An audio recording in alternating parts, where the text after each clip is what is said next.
naghahanap ng mga malaking isda.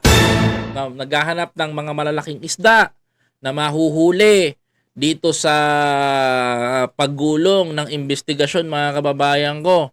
Eto ho mga kababayan ko, yung mga reklamador ho ng bayan at todo reklamo ho sa gobyerno at kung mga pagputak, pangako nakita wala pa pong nakukulong na malaking isda, sabi pa sa isang show. Nako, Diyos ko mga kababayan ko. Eto, mga kapatid, mga kababayan, pag-usapan natin to. Sino itong malaking isda na mahuhuli, mga kababayan ko, ng ating gobyerno? Mga kapatid, sa isang inilabas ho, mga kababayan, ng isang pahayagan, mga kapatid, talaga nga hong malaking isda ho nga ito. Gwapo nga lang. Gwapo nga lang, mga kababayan ko. Eto, panoorin natin ang video na to, mga kapatid. Inasuhan na sa Sandigan Bayan ng malversation at graft si dating Senador Bong Revilla at 6 pang opisyal ng DPWH. Inihain ng Ombudsman ang kaso kaugnay sa umano'y Ghost Flood Control Project sa Pandi, Bulacan. Ayan, mga kababayan ko. Eto, sabi ko sa inyo, dating senador, hinahabol pa rin ng Ghost Project. At itong si former Senator Bong Revilla, mukhang magbabalik ho ng kulungan. Mga kababayan ko. Kasi ho, matindi ho ito, mga kababayan ko, ha. Kasi sabi nga ho ng gobyerno, walang kumpare. Alam ho natin na kasama ho ito ng Pangulo sa noon. Mga kababayan ko sa sa Uniteam. Pero tingnan nyo, mga kababayan ko, pag sangkot ka talaga. Wala hong kumpare. Sabi nga ho ni Pangulo, di ba mga kababayan ko? Sabi pa nito, Bong Revilla, Joel Villanueva, Jingo Estrada, Chis Escudero. Sana nga, ito rin si Chis. Mapanagot Tuloy. Ang Ombudsman ang kaso kaugnay sa umano'y Ghost Flood Control Project sa Pandi, Bulacan. Alam mo, dapat lang talaga na ganito dapat, mga kababayan ko. No? Ganito po dapat. Ganito dapat yung ginagawa ng gobyerno natin. Panagutin yung dapat panagutin. Walang kumpare, di ba? Walang kasama noon sa kampanya. Walang takip-takip-takip. Di ba? Lahat all out. Kaya ba ni Sara Duterte yan, mga kababayan ko? Hindi niya gagawin yun. Protektahan niya yan. Ikaaway niya lang ipapakulong niya, di ba? Ganyan dapat ng presidente natin. Pakinggan natin si Yusek Miko Clavano. Ayon kay Assistant Ombudsman Miko Clavano, idineklara umanong tapos na ang proyekto kahit di pa ito nasisimulan. Tingnan mo yan, no? Biruin mo, kung totoo man itong issue ni Revilla, mga kababayan ko, abay, nakakaawa ho yung mga taga-Bulacan. Di ba? Mga kababayan ko, tama po kay Miss PB, gwapo nga, kaso nga lang, allegedly, magnanakaw. Di ba mga kababayan ko, si Revilla, mga kababayan. Alam mo, nakakaawa, kasi, supposed to be, itong mga senador na to ay inaasahan, kung totoo to kung totoo man ito, no? Kung totoo man ito, allegedly na nagnakaw talaga siya, kawawa yung mga taga-Bulacan. Imagine ninyo, ilang dekada na binabahayang mga yan. Ilang dekada na hindi nasusolusyonan yung problema nila sa baha. Ilang dekada na, mga kababayan ko. Ilang beses na ba na mayroong namatay sa leptospirosis? Ilang beses na ba na nasira o hindi na mapakinabangan ng mga kabahayan nila because of flood control, mga kababayan ko? Imagine niyo, nakakatawa, mga kababayan ko, na dapat itong mga senador na to, mga kababayan ko, ang tumutulong. No? Tumutulong, mga kababayan ko, para sa bansa natin. Para maging katuwang ng Pilipino. Alam mo, sa totoo lang, yung mga senador na yan, ang kakapal na mga pagmumukha ninyo. Oo. No, wala akong masamaan, magsasamaan loob nyo sa akin. Ang kakapal ho na mga pagmumukha ninyo. Pagdating ho ng kampanya, sasayawan nyo lang ho kami. Diba? Sasayawan nyo lang ho kami ng ganyan. Diba? Mga ganyan-ganyan. Pero pagdating ho ng trabaho, kanya-kanyang kupit at nakaw ho kayo. Alam nyo, sa totoo lang, nakakalungkot mang isipin, mga kababayan ko, nakakalungkot lang isipin, mga kapatid, na ganito ho ang kalakaran sa Pilipinas. Yung kalakaran na ayaw ho natin ipamana sa ating mga susunod na henerasyon. Kaya nga sabi ko, mahiya naman ho kayo, mga kababayan ko, para sa bayan. Diba? Grabe. Mga kababayan ko, tignan mo ha, kung totoo man itong inaakusa kay Senator Bong Revilla, balik kulungan siya dito. Sa totoo lang, kung totoo man ito, no, allegedly na siya daw ay gumawa ng nakikickback dito kala Bryce Hernandez, mga kababayan ko, na project sa Bulacan. Tambakan ng proyekto ang Bulacan, pero tignan nyo naman, wala kayo nakita, baha pa rin, mga kababayan, di ba? Tapos na ang proyekto kahit di pa ito nasisimulan.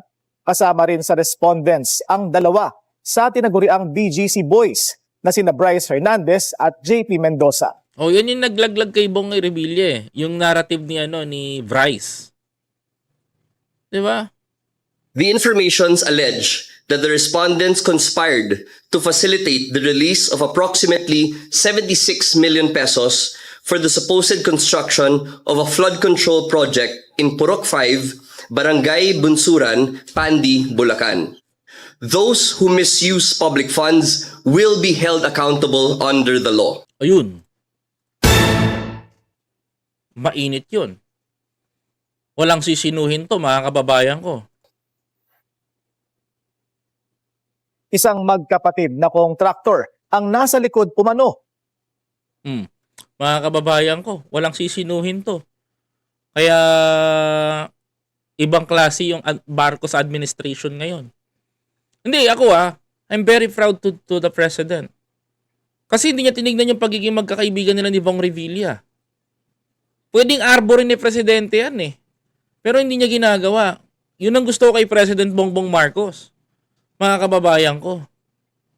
Honestly, mga kababayan, yun ang gusto ko kay BBM. Yun ang gusto ko sa kanya. Bakit? Mga kababayan ko, hindi pwedeng arbor-arbor system dito. Kikilala kita, nakasama kita sa kasal, magkaano tayo, pero sa gobyerno, talo-talo tayo. Walang boss-boss sa akin. Walang kumpa-kumpare. Yan ang maganda dun. Tingnan nyo pa to, mga kababayan ko. Ito pang balita na to, panoorin nyo. Tingnan nyo, suhulan Isang naman. magkapatid na kontraktor ang nasa likod umano ng tangkang panunuhol sa isa pang magkapatid na sina Interior Secretary John Vic Remulla at Ombudsman Boying Remulla. Tingnan nyo, mga kababayan. Susuhulan yung dalawa, anong ginawa? Walang kapakapatid, walang kaibig-kaibigan. Mga kababayan ko. Tapos si Papa-impeach kaya double time, triple time yung mga siraulo na magpa-impeach kay Pangulong Bongbong Marcos. Kasi bakit? Wala talagang kaibig-kaibigan, walang patawad, mga kababayan ko. Tatamaan talaga ang dapat tamaan. Tingnan nyo. At ang magkapatid sa Kamara, kapwa dawit sa flood control scandal. Ako yung mga sinasabing contractor na to, mga kababayan ko, medyo kilala ko to, pero sa akin wala akong Pero tingnan nyo, mga kababayan ko, ayoko magsalita ng pangalan ninyo, pero nagkasala kayo sa batas pagdating dito. Una nang sinabi ni Secretary John Vic na 1 billion pesos ang inalok sa kanila Laki! para itigil ang mga investigasyon sa mga maanumalyang proyekto. Dagdag niya, may pangalawang tangkari ng panunuhol mula sa ibang grupo na agad niyang sinumbong sa Pangulo. Ayan, tama to. Tama yung ginawa ni Secretary John Vic Remulla. Bakit, mga kababayan? Tama ho yung ginawa ni Secretary John Vic. Mga kababayan ko, bakit? Kasi siguro alam ni Secretary John Vic na na alanganin 'Di ba? Pag tinanggap ni Secretary John Vic, tinanggap na mga Remulla yung pera, mga kababayan ko, ano mangyayari? Mga kababayan ko, balik na naman sa hirap ang bansa natin. Hindi ko kinakampihan si John Vic Remulla. No, hindi ako fan ni John Vic Remulla. Hindi rin ako vlogger na nagko-content sa kanya. Pero gusto ko yung ginawa mo na hindi mo tinanggap yung suhol. Kasi kung iba yan, 1 billion pesos, wow!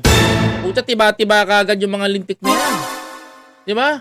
Kukunin kagad yan ng mga hikaw sa buhay ng mga sekretary. Alam mo yung 1 billion pesos is a one-time, big-time Napakalaking pera niyan.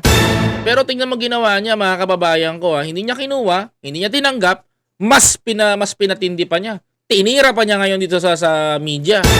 Yan dapat ang magandang ginagawa at maging ehemplo. Alam mo, kung ganyan ka ng ganyan, John Vic, pwede ka magsenador. Di ba? Sinabi rin ni Remulla na aabot sa 60 billion pesos ang nakulimbat ni resigned Congressman Zaldico sa flood control projects. Hindi ba ito galing kay Remulla yan, hindi na galing sa atin yan Pero posibleng mas malaki raw ang naibulsa ni dating House Speaker Martin Romualdez. Oh, baka magalit kayo sa akin. Hindi sa akin galing yan. Oh, hindi sa akin galing yan, ha? Yung pag-iimbestiga. Huwag kayo magagalit sa akin. Oh, ayon kay John Vic Remulla, mahigit 60 billion pesos ang nakuha ni Saldico. And ayon din kay Secretary John Vic Remulla, mga kababayan ko, mas malaki pa daw ang nakuha ni Martin Romualdez. At least hindi sa akin ang galing. Pakinggan nyo mabuti, baka magalit kayo sa akin. Naaabot sa 60 billion pesos ang nakulimbat ni resigned Congressman Zaldico sa flood control projects. Pero posibleng mas malaki raw ang naibulsa ni dating House Speaker Martin Romualdez. At least hindi sa akin. Yan ang klaro. Kasi even the President alam na eh. Alam na ni Presidente. Alam na rin ni Pangulong Bongbong Marcos. So hindi ko na pwedeng i-hands off yun. Ang ginagawa ni PBBM, mga kababayan ko, yung magpapatunay na lang. Alam mo, naaawa kay President Bongbong Marcos. Bakit? Wala siyang choices eh. Hindi niya mapagtanggol yung kamag-anak niya. Hindi niya kaya ipagtanggol. Alam niya nagkasala sa bayan. 'Di ba? Ano ginagawa niya? Ipakukulong niya. 'Di ba? Magugulat kayo, mga kababayan ko, end times. 'Di ba? Si end times Makuan. 'Di ba? Magugulat kayo, Sir Tony. Baka susunod, pati si Amy, ipakulong din ni Pangulong Bongbong Marcos. Yun ang matindi dun. Mga kababayan ko. 'Di ba? No? Baka magulat kayo. Bakit? Mga kababayan ko. Baka ipakulong ni Pangulong Bongbong Marcos, hindi lang si Martin, pati si Amy. Yun po ang pinakamatindi dun. Yun ang nakakatakot. Ang ipakulong niya yun. Nakakabigla yun. Kaya mag-isip-isip po kayo. Mga kapatid. Tama? Mas nakakatakot yun. Alam mo, kaya ako sinusuportan si BBM. One of my reason, number 1, bumaba man siya sa pwesto, isasama niya sa pagbaba yung mga korap. Para yung papalit, kung sakaling matino, hindi na mauulit yung mga magpagnanakaw sa bansa. Yun ang gusto kong ginagawa ni PBBM. Mga kababayan, mga kapatid, kung hindi nyo naman makuha, mga kababayan ko, wala tayong magagawa. Mga kababayan ko. Pero sana, mag-isip ho kayo, palapit na ho na naman ng 2028, 2027 pa lang, nag-iikot na yung mga yan. Nangangamusta na sa inyo, nagpa-party-party na, nagpapa-concert na yung mga yan. Tingnan nyo ho mabuti. Mga kababayan ko. Baka ho dumating yung panahon, mga kapatid, na maloko tayo, mababaliwala ang tinrabaho ni Pangulo. Mga kapatid. Para sa akin, bilang Pilipino, bilang nagmamahal sa taong bayan, bilang content creator, mga kababayan ko, maraming pwedeng mangyari. Sabi ni Sir Tony, hindi posible ko may lumabas ng mga resibo kay Babalina. Naniniwala ako na alam din ng Pangulo. Kaya nga ho, inunahan ko na ho kayo. Baka ho magulat kayo, sabi ko ho sa inyo. Ako, pag nagsalita pa naman ako dito, medyo baka bandang huli, mga kababayan ko, makasuhan din yan si Amy. Sabi nga ni PBBM, walang kapakapatid, walang kamakamag-anak. Makukulungan, dapat makulong. Mga kababayan. Ako po si Biyahe ni Koy. Mensahero lang po tayo. Nagsasabi lang po tayo ng ating mga komento. Please don't forget to follow, like, comment, share, and subscribe, mga kababayan.